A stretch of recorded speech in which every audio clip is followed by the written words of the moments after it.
আসসালামু আলাইকুম। সবাই কেমন আছেন?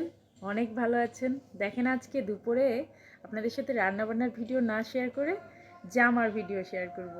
এটা হচ্ছে বড় মেয়ের জন্য মসলিন গজ কাপড় কিনেছি। এটা দিয়ে ওর ঈদের জামা বানাবো। আর এর নিচে আস্তর দিচ্ছে যে বাটারফ্লাই, সফট বাটারফ্লাই যেটা আছে সেটা দিয়ে আস্তর দিব। আর এটা হচ্ছে মেন মসলিন কাপড়টা। এটা দিয়ে হচ্ছে বড় মেয়ের একটা সুন্দর পার্টি ফ্রক বানাবো। আর ছোটো মেয়েরটা অলরেডি অর্ধেক কমপ্লিট হয়ে গেছে। ছোটো মেয়েরটাও ব্লু কালার, বাট ওটা একটু ডার্ক ব্লু। আর বড় মেয়েরটা হচ্ছে স্কাই ব্লু। এই হচ্ছে এবারের ঈদের ড্রেস। আরও একটা ঈদের ড্রেস বানাবো, তো সেটা হচ্ছে ইয়েলো কালার। সেটাও দুইজনের জন্য একই রকম কাপড় কিনে রেখে দিয়েছি, আমি এখনও কাটিনি, কাটার সময় আপনাদেরকে দেখাবো। আরও একটা জামা বানানো আমার অলরেডি হয়ে গিয়েছে। তো মোট 6টা জামা এবার ঈদে আমার 2 মেয়ে পাবে। আল্লাহ বাঁচায় রাখলে আমি বানিয়ে ফেলবো খুব তাড়াতাড়ি। তো সবাইকে আবারও শুভ দুপুর, সবাই দোয়া করবেন। আল্লাহ হাফেজ।